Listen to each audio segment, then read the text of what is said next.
I've always had a love for communications. I was the girl who talked a lot. My mom always used to say she's going to do something with that. When I was younger, they brought me to the doctor because I kept losing my voice and I had a very raspy voice. And the doctor, he checked me out. He's like, oh, nothing's wrong with her. She just have $1 million voice. Since I was a little girl, my mom always used to say, come here. When I used to scream or talk loud, you got $1 million voice. Don't worry about it, right? I have awareness of how I speak, how I show up, because I had to work hard with my voice. One, I had a speech impediment. Before we got started, y'all heard me in here. Y'all should have seen it. It was so funny. I was doing mouth exercises. Yeah. I did a stint in journalism. I was going to ask about that voice. Have you been a reporter? Yes, that was my goal. I wanted to be a sports analyst. And I was like, and this is why interning is so important, right? Do they do internships still? Yes. Y'all just not working for free. Yeah. We got to pay for that. I interned at Comcast Sportsnet. And I remember I was doing the day-to-day queue for one of the games. A trucker called and said, who the F is reporting the Q to Q and the live feed? And I was like, it's me.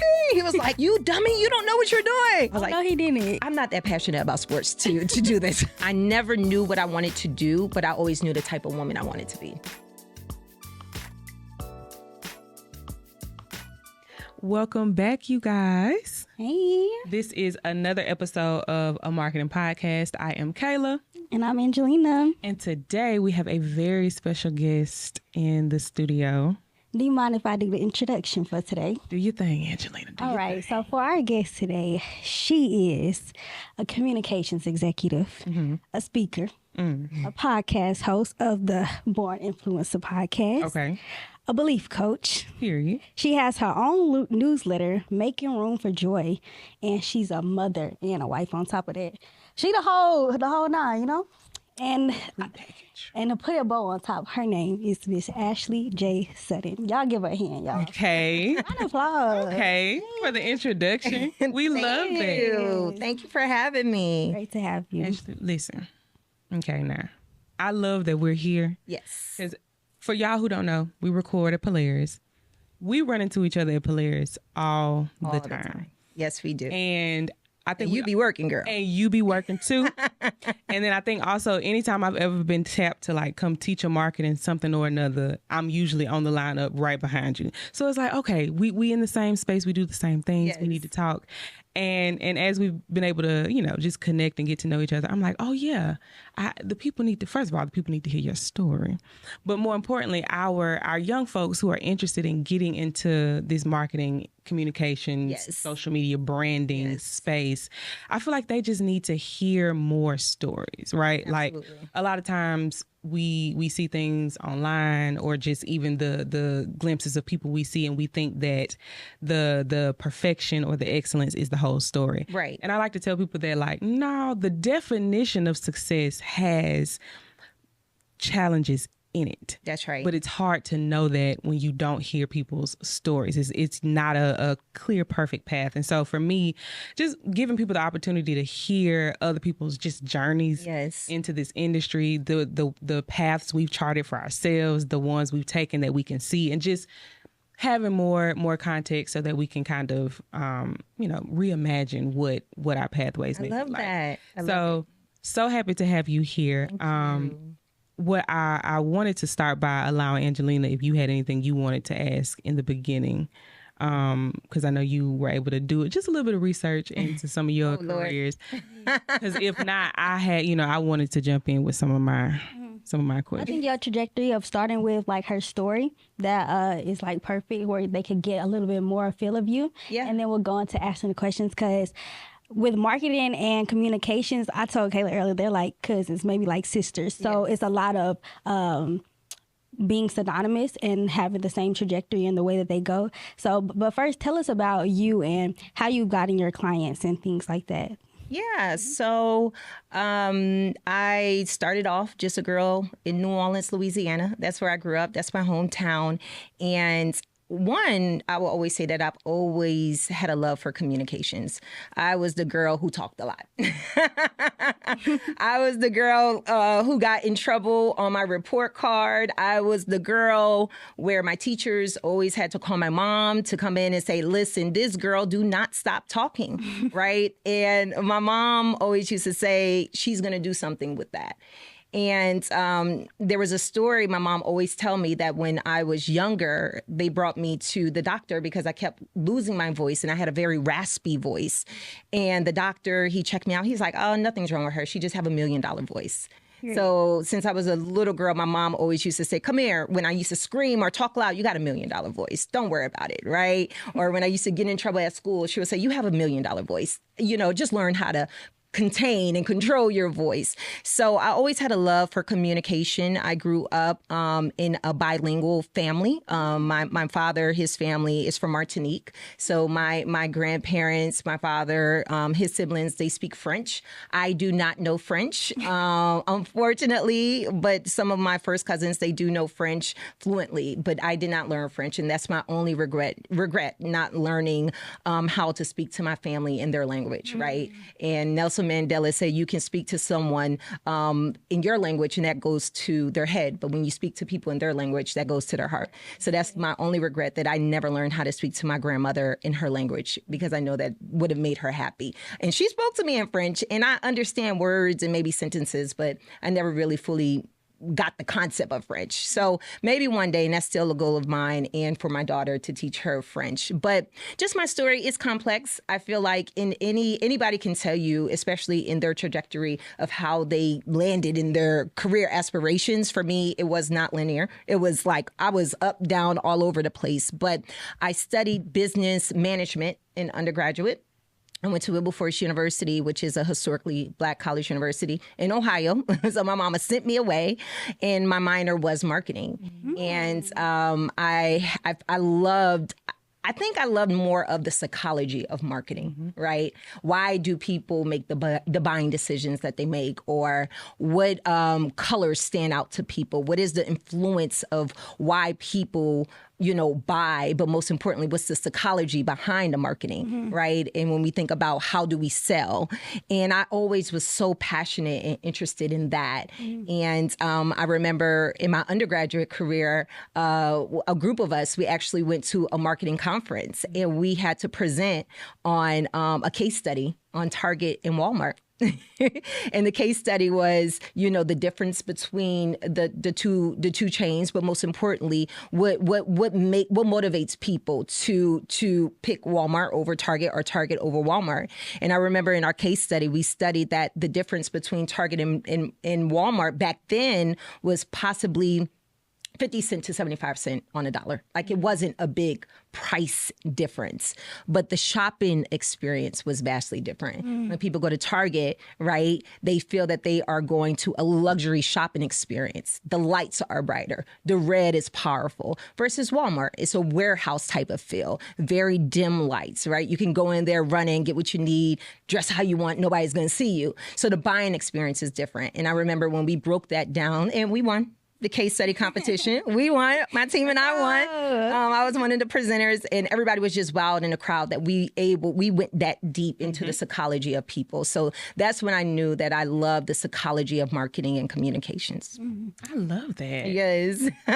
So as I was on your LinkedIn, I saw the type of different clients that you worked with. Yes. So you've worked with coaches, professional coaches. You work with other executives. You work with preachers, pastors. Yes. So having a broad audience and everybody being different, how do you get down to the psychology of each one of those clients and the different nuances between them? Good. So sure. So for me, let's back up. I have been fortunate in my career to have worked in so many functions of communications, right? I consider marketing a function of communications. So from marketing to public relations to crisis management to what else they have. I worked in PR, I said public relations, journalism. I did a stint in journalism, right? I was going to ask about that voice. Have you been a reporter? Yes. That was my goal. I wanted to be a sports analyst or a sports reporter. And then I was like,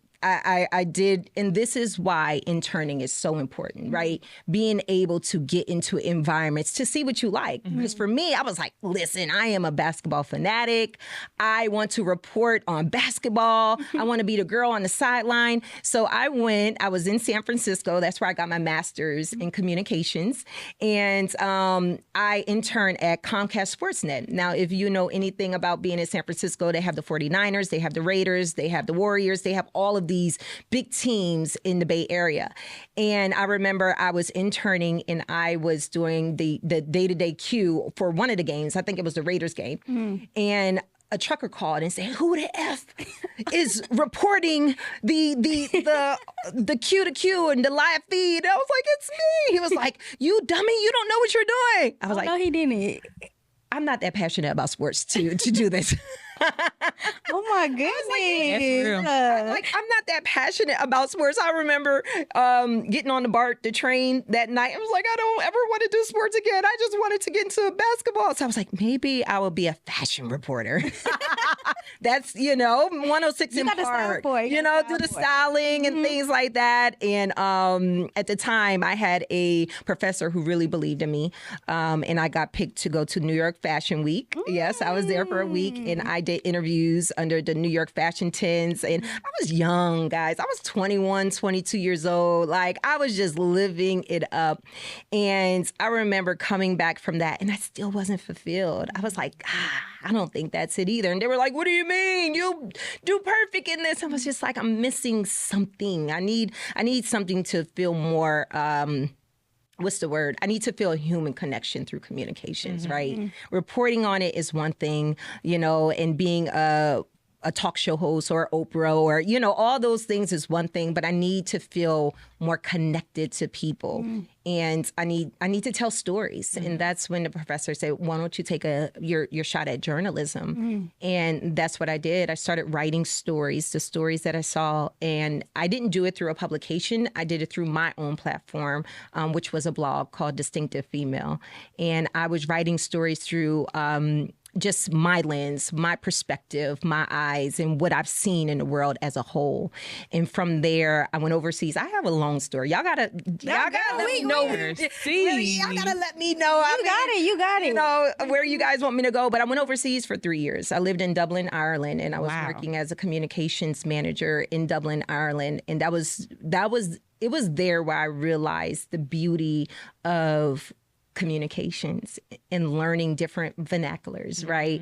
And learning different ways of the human connection. And I started writing, and through the core of it all and all the work that I've done, I would say that I am a writer. I love to write. I love to view the perspectives of the human life and write about those perspectives through faith, through leadership, through women's development. And that's what I've been doing for the past 3 years. And back to your question, with the clients that I work with, I realized that in my company, I used to consult. And that's another thing I would say. If anybody want to get into consulting, become an expert first, right? Get those years of training. And then once you get those years of training, you can come out and start consulting people on the field in which you have picked up. So I started consulting, and I went into PR, and I realized that I used to work with a lot of clients behind the scenes that had a lot of insecurities. A lot of CEOs, a lot of VPs, a lot of presidents who used to have all of these insecurities. So here I am writing their statements, writing their speeches, preparing them to be in front of the media. And I kept on hearing a reoccurring theme of insecurities that they may have had, whether it's in their leadership, whether it's in, what they were communicating. And from there, I said, you know what? It brought me back to the core of what I wanted to do, and that's the human connection. So I birthed my consulting firm and my company, and working with various leaders out of this need of helping these leaders not only become strong communicators, but really find the belief, right? The belief coach, and in what they felt inside of them, in that authenticity, that they will be able to speak to the core of who they are and how they lead in a way that was impactful for the people that they were leading. So that's how I opened up my organization with doing leadership training, executive coaching, and a lot of belief coaching, which goes into mindset coaching with these leaders. That's a natural trajectory, I feel like, based on where you talked about starting. But I'm curious about the middle. So you came back from New York, you started writing on your blog. So what was your entry point into like the workforce when you came back home? Yeah, so my entryway into the workforce was I started teaching business communication skills to youth in Oakland, California. So I was in the inner city, and that was my first like entry level nonprofit type of work. And it was everything they say about entry work. Hard. Nonprofit type of work. You know, you work in long hours and you're underpaid, but that was the development, right? That was the development stage in which I needed to break through into, okay, Ashley, what do you want? Because I would say this too. I never had career aspirations, like big career aspirations. I never knew what I wanted to do, but I always knew the type of woman I wanted to be. And that was really important to me, right? I always had that picture of the woman I wanted to be. And what that looked like in terms of what I wanted to do or what the call was, I was like, that could be anything. As long as I had time flexibility, as long as I was able to freely walk into the door with my faith as a woman of faith, as long as I was able to have money, like I can make all the money in the world. I didn't have no cap on the type of money I wanted to make. So I did have certain deal breakers in which the ideal of the woman that I wanted to be, but I never was stuck on one type of career. I always was in this mode of if this felt peaceful, then this is what I knew I wanted to do. Now, the work with the youth didn't feel peaceful at all.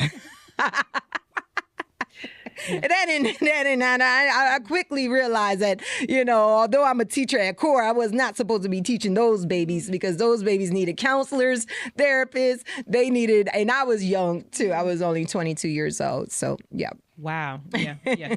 I wanted to go back to you talking about ghostwriting. Yes. So I feel like that kind of bridged the gap between marketing and communications as well, because we write a lot of captions, and we were working on captions in our work hours, and you have to know the tone and the voice to speak. And that is like very hard to me because I'm like, I want to talk how I want to talk. Yes. I don't want to talk how you talk because like it gets in my head. So what is the foundation of writing, you know, their scripts and writing their things that they need to say as from your perspective of ghostwriting? Absolutely. So about a year and a half ago, 2 years, I was working with an executive at Microsoft. And this executive sat in Xbox gaming, right? And I up front, I was intimidated. I was like, I've never done gaming before. Like, what do you mean? I have to ghostwrite for this executive, write all of her newsletters. And she was high up, and she was a senior director of gaming or whatever her title was. And I was charged with the task of writing all of her copy. And not just up, I had to write up to her bosses, but I also had to write to the people that she was leading. And in spaces like that, when you're writing executive comms, the first thing that I do is I quickly study the person's voice, right? I pulled up all of, if she did any any podcast interviews. I YouTubed her. I Googled her. I literally walked around with AirPods just listening to the cadence, the pause, where she, you know, had her little quirky ways of saying things, right? Was she very relaxed tone? Was she very serious? Did she say certain things that had to do with demographics, where she was from, Seattle area? So I studied her voice. And from there, I would use that studying their voice, and I'll write the copy, but I also write 3 different copies, right, for them to choose from. So if I'm working with an executive, I'm like, hey, this is what I picked up with your voice. And I would say this, sometimes when you are writing for these executives, they don't have a self-awareness of their voice. When we talk about voice is very personal to our unique experiences, right? It's very personal to our historical experiences, where we're from, right? How we say certain things, our vernacular, our twang, our accent, right? All of that is very unique to the person. So yes, it's very difficult to pick up on someone else's voice, because in my mind, I'm writing Ashley's voice. But when you have to step into a character of writing for someone else, you have to kind of think about their historical experience. And when I say historical experience, I was writing for a white woman, right? Seattle, Washington. She was a woman in gaming, right? She was very relaxed tone, but she didn't want to be so relaxed where people didn't take her seriously. But she didn't want to be too stern where people would be like, wait, why are you that serious? You know, so there was a lot of aspects that came into that, but you definitely have to become a student of the person you're writing for. That's good. So in any career that you're in, you always want to think about mental health and work-life balance. Yes. So with ghostwriting, I kind of see it as the copywriting of acting. So in acting, you have to get into character. And you know, you heard of the Joker that played for Batman? Like, they be so into their character, they go crazy. So from your mental health aspect of it, do you ever kind of get imposter syndrome yourself of trying to impersonate their speech so well? And how do you like maintain that? That's a good question. And I'm trying to figure out if there was a scenario in which I did. And I think it's all about building trust with the client that you're working for, right? Building the trust where you're able to take proper feedback. I've had people say, this doesn't sound like me. I'm like, okay. Out of the 3 scripts that you gave them? Oh, they were like, goodness. none of this sounds like me. I said, are you sure? Right? And I was like, okay, well, tell me how you would have said it. Give me an example instead of how you would have said it. So I would say, and when you're working in intimate spaces with leaders, one, you can't take anything personal, right? You're there to do a job. And I always go back to the self-awareness piece that a lot of them really do not have the self-awareness of how they show up in sound. They don't even know their own voice, right? A lot of just everyday people, us, some people do not know their everyday voice.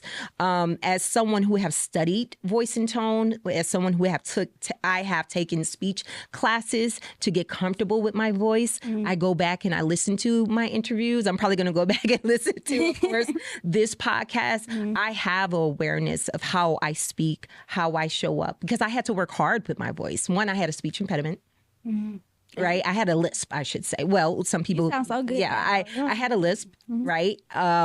Before we got started, y'all heard me in here. Y'all should have seen it. It was so funny. I was like, what's going on? I was doing mouth exercises because when we don't use our voice and we do not, it literally feel like you have a golf ball in your mouth and you're wondering why you're not opening up your voice, or, you know, you can't talk because we need to do voice in tone. And I get that from my husband as well. He's a singer. Okay. So Sunday mornings he's walking around the house doing, and I'm like doing my too. So, you know, so I say all that to say, you know, most people don't have that self-awareness of their tone. And when I work with a lot of leaders, they're like, oh, wow, I didn't even know I say that a lot. I didn't even know that I use those transitional words. I didn't even know that I speak in that tone, right? So when I show them or give them a transcript of what they said versus what I write, they were like, you were right. You did capture it correctly. But the main goal is not to take anything personal. Yeah, that's huge. I'm curious too, from your perspective, because you talked about how like you didn't have a career aspiration necessarily. Yes. So it sounds like you failed career aspirations. So I mean, but you it sounds like you've moved around a lot. You've had a lot of different experiences, and so it sounds like you know how to get a job, and it sounds like you know how to chart your own path. I'm curious, like what skills or tactics or strategies would you attribute your success in being able to move around to? Like if that's good. A young person is interested in entering a particular industry or even moving about, like what are some of those, I would say, soft skills that you would say allowed you to be able to move around like that? That's good. I never considered myself a good networker. Because at heart, I am an introvert, and I had to learn how to network the way that was comfortable for me, right? You know, they used to tell people to go into certain rooms or conferences and just meet and greet. That doesn't work for everybody. I'm not going to go in with this idea that I need to meet and greet everyone. But I would say knowing the right people matters to your career trajectory, right? It matters to how you get opportunities. It matters, and being open enough to say to people, this is what I'm doing. I've always, in every transitional period in my life, I always was vocal about what I was doing to others. So when opportunities do come up, the first thing people do or think to themselves is, oh, you know, Ashley will be great because hey, Ashley, I remember you told me this. So being able to vocally state what you want and be confident in that. Like, you know, for instance, even if you just say, I wanted to take a chance at, you know, possibly getting an internship, or do they do internships still? Yes. Y'all just not working for free. Yeah.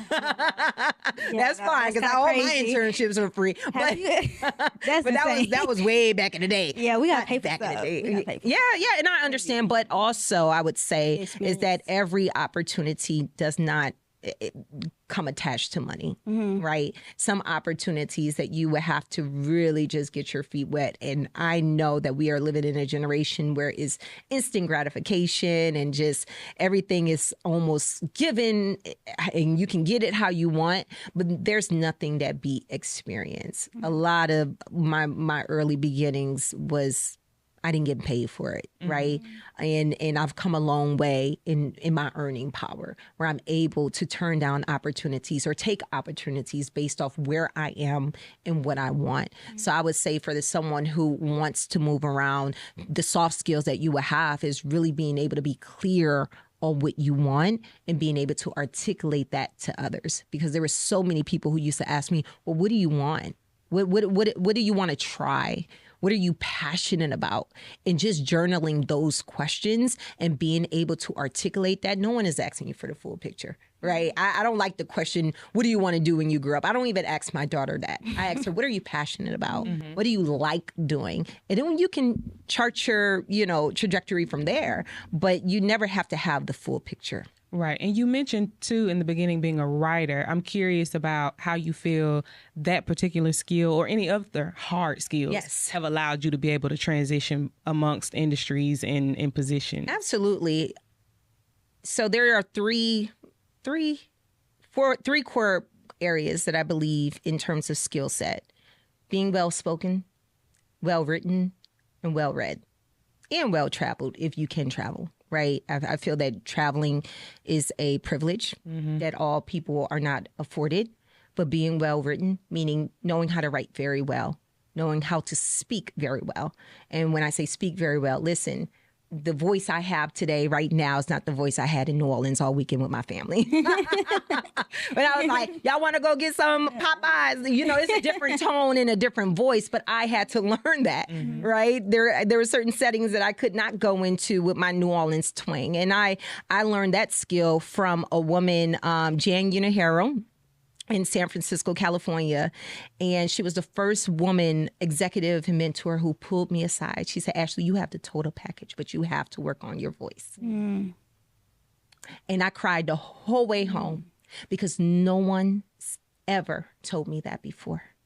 She said, you have to work on your speech because when you open up your mouth, one, I don't understand what you're saying.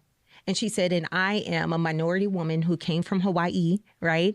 And I spoke Pig Latin, and I wanted to come up in this industry, and no one told me what I'm telling you. It wasn't until I was on air when someone called and say, who is this woman? She doesn't speak right. You can't hear anything that she's saying. And she was like, and that broke my heart. So I'm telling you now in this learning environment that you have to work on your speech. You have to work on your voice. You have to work on your words. So I studied my voice. I got books of public speaking and I got media journalism books. And one of the worst accents you can have in media was from Louisiana. Wow. Oh my goodness. Because we have a long draw. And, I appreciate that conversation and being well read. So those skill sets and working on those things. You'll meet, no one is, I don't believe, and some people argue with this, that people are just naturally gifted in areas in terms of just skills, right? No one just wake up at 5 years old and just being the best writer. That's something you have to work on. No one is the best speaker. That's something you have to work on, right? I hear people say they don't like to read. I like to read, but who honestly just like to sit around and just read? Some people do. But that's just a force that you have to work on. That's a skill set. And today they got books reading to you, right? But just the knowledge and having information. And another thing that I used to my advantage was knowing a little bit about everything. No one talks about that. Knowing a little bit about everything and having the skills to be able to speak to a little bit of everything. Right? So as industries change, and as I've seen my industry change, being able to speak to crisis management, being able to speak to DEI initiatives, being able to speak to AI, right? I can care less about AI, but you have to learn about AI, right? Especially with the ever-changing industry. So being able to be well-versed on different topics, to me, is a skill set. So speaking, I want to go, I have two questions. Yes. But this is so good conversation. But so first I want to ask about skills. So with you saying you need to be kind of diverse in your skills. Yes. I would go back to the saying, the jack of all trades is the master of none. Right. So what would you say is the main skill that you learn first, and how long should you work on a particular skill before going into a different skill? That's good. Now, you do want to be an expert at something. Yeah.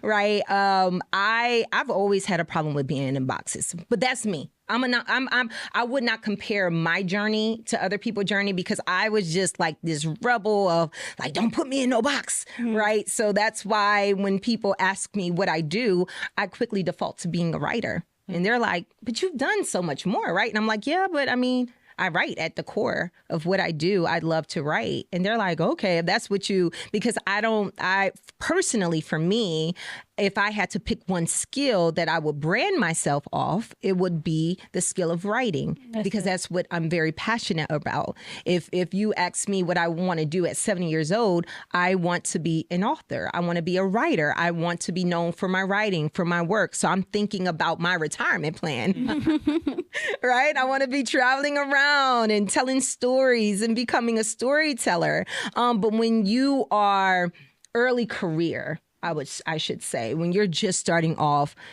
definitely pick something, or pick a area of focus. And that does not mean that you wouldn't pivot from that area of focus and try your hands at other things, but you do have to find a focus area in which you want to start off in. And for me, it was communications, whether it was a communication specialist.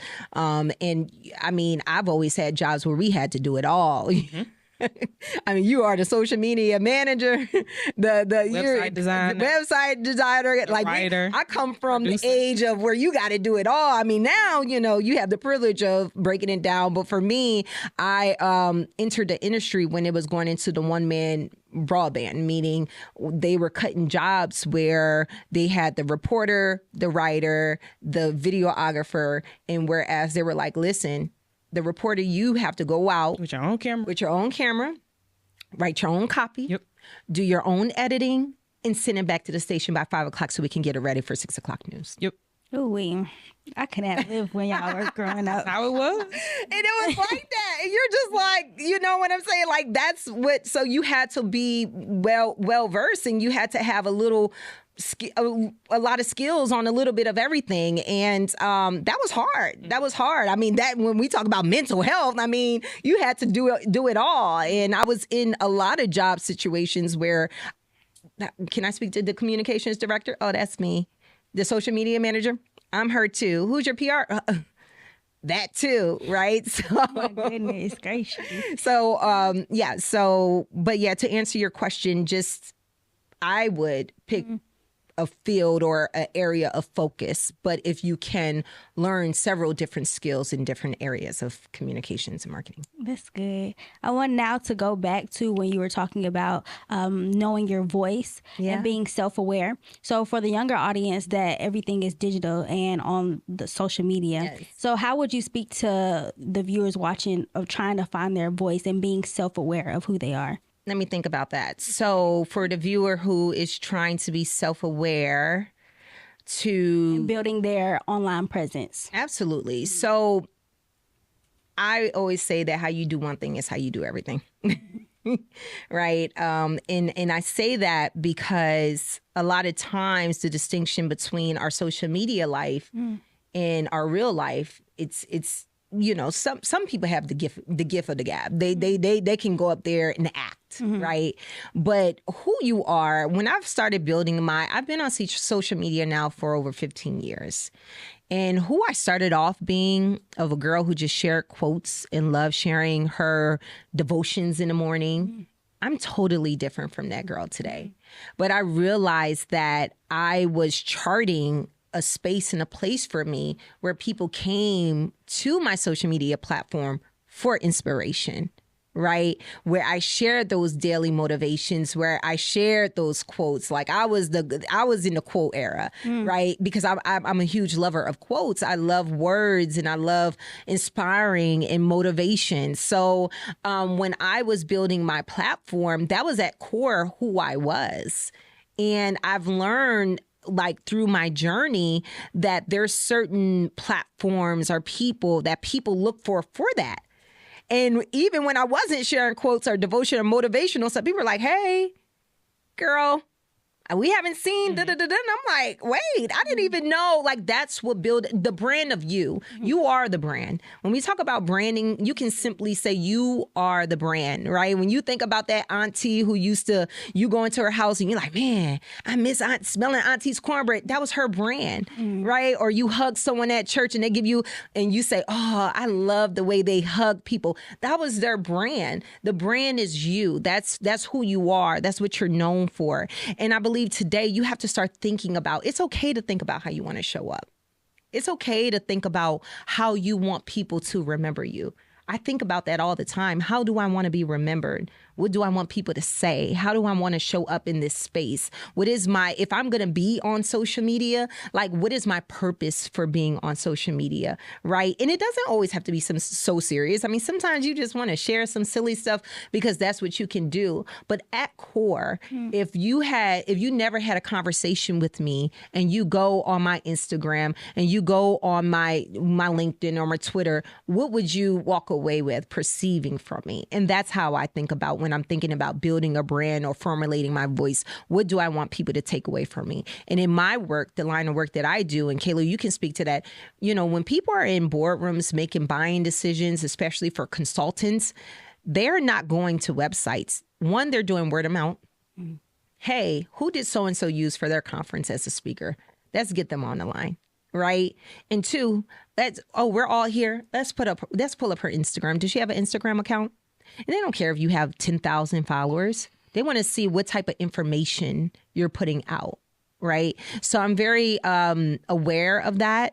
And I would say, you can't be out here in your personal life wanting to be a professional, but online, you're Mr. 2010, grab her booty. Right? Not gonna age well. Everything is not Instagrammable. Everything is not Instagrammable. Some things just for you and your homegirl. You know what I'm saying? So, yeah. That's good. So, how you switched from in your younger years from sports to fashion because you realized that's not what you truly wanted. So how would you say when you had an Instagram and a social media presence for, you said 15 years or longer, how do you make that transition from changing your audience from one thing to another? Yeah, so I never branded myself online as any type of source. So that was through internship. Yeah. So all of what I did in terms of like career stuff was in internships. Okay. When I was starting off, I wasn't thinking about, Instagram wasn't even Instagram. Yeah. When I was starting off, Facebook, it was Facebook. And every time, you know how memories show up on Facebook? I delete all those memories because I'm like, my God, like I'm spelling things all wrong. And, just... Scary times. All the memories tell you who you are. So I never branded myself as that back then. It wasn't, to me, branding is a new concept in terms of how we think about branding, but it's nothing new in terms of what we do and how we show up. So I never had to kind of shift from that. When I started building my platform with my blog, Distinctive Female, that was my first blog. And that's where I actually started building my platform. I was traveling and writing through that blog. And I remember just being consistent just in terms of blogging. And that was in the era of blogs, right? And I remember like the numbers just kept going up. I had a blog, I think it was a blog spot. Do you remember that? And they had the numbers. You can have the numbers of like visitors. I started hitting 1,000 to 2,000 to 5,000 hits per month. That's good. It was crazy. And I forgot what my tagline was. It was like Distinctive Female, but it was just talking about my life and my traveling, my faith at the time, my celibacy at the time, and I wrote a book out of that. So my blog, I wrote my first book, Dreams of Joy, Discovering an Unfailing God and His Unfailing Love. And that came out in 2024? Girl, don't get me to start telling dates. That came It came out, y'all. You can go find it. What is it, on Amazon? Where can we get it? I don't even have it up anymore. But that was my first baby. It came out, that's sad, I don't even know dates anymore. 2014. It came out in 2014. Yes, because this is 10 years. It came out 10 years ago. And from the blog, I wrote a book. And from, again, I don't know dates, y'all. I'm sorry. It's okay. After 2020, my mind just went... Same. No. You know what I'm saying? My daughter was born in 2018. That's all I know. My daughter was born in 2018. At least you know that. I got married in 2014. I'm celebrating 10 years of marriage this year. That's all I know. Thank you, girl. But so just building from there, as you change, your tastes change, right? And I was no longer the distinctive female, this single woman traveling the world, speaking from faith from that angle. So I retired that blog. And it was hard for me to retire that blog because I felt that I was evolving into a new woman, right? And I always, even as each year go in my life or new experience happen, I evolve, right? From singlehood to being a wife, and then 4 years after that, becoming a mother. So I'm always writing and speaking to where I am. And that's how I build and find my people. Right? Because I speak to my pain points.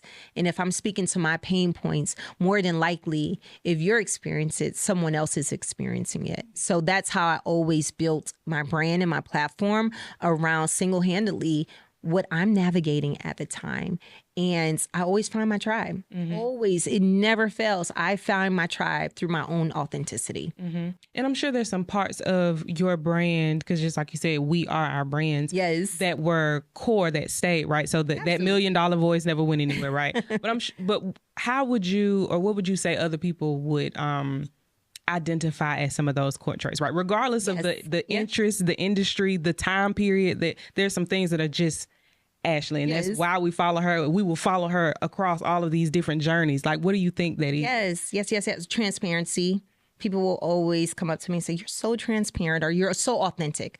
I hear that a lot. And that used to make me sad when I heard that. Why? Because I'm like, it shouldn't be anomaly. Like, aren't we all? Yes. So when people tell me that, or when I go on speaking engagements and people say, wow, you're just so down to earth and you're so transparent, I start thinking, what have been their experience with people, right? That you are able to vocalize that somebody is so authentic or transparent. Because shouldn't we all be? You know what I'm saying? So, but I always, authenticity, transparency, a woman of faith. That is something that I wear with me strongly. People know that my faith is my foundation, and I walk through the door with my faith, whether it's in any work environment. I do not compartmentalize. I don't know how, right? Like, what you see is what you get. So that has been a core of my brand. Authenticity, a woman of faith, being a woman of faith, a motivator, right? And that has stuck with me and has been the core of who I am.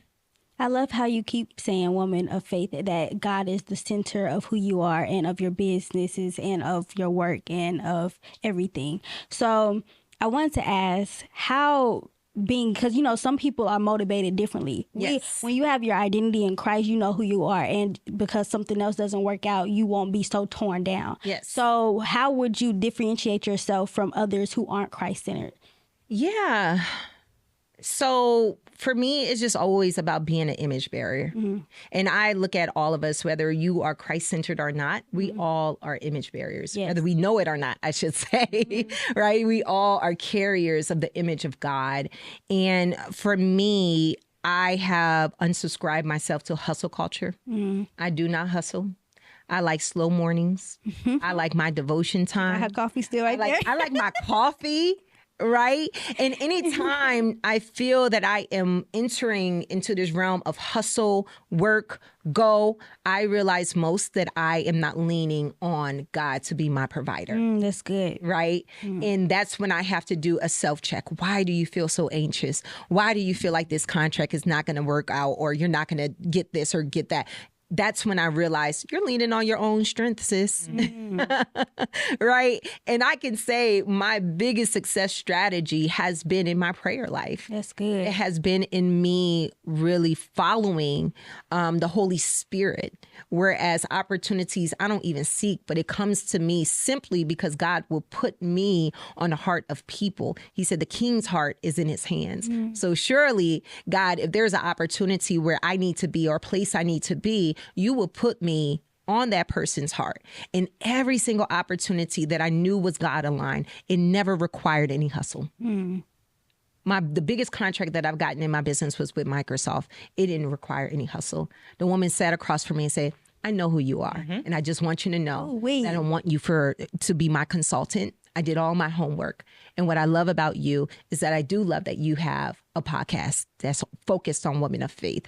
I do love that you did speaking engagements and you're in women's ministry and you don't have to compromise that. And I was sitting in the rooms with people who may have been atheists, who may come from so many different backgrounds, but I love that I never had to compromise who I was, that I walked through the door with all of who I was. And they saw that as the inclusion in diversity and inclusion, that this is the inclusion we need in this space, that someone looks different than us, acts different than us, but she does not have to compromise her faith. So that's been the core of my career, and my focus is understanding God, direct my steps. Every room I enter, tell me what to say, tell me who I should be when I enter these spaces, and tell me what I should do when I get there. You hot right now. I gotta fan you off a little bit. Get excited when I'm talking about the Lord. About the Lord. Same. Yes. I'm literally this morning, I was like, I had a slow morning, and I was like, I hear you, God. I need to get back to slowing down. I love that. But I think what you just said is a great lesson for individuals and honestly businesses, right? Yes. That is branding.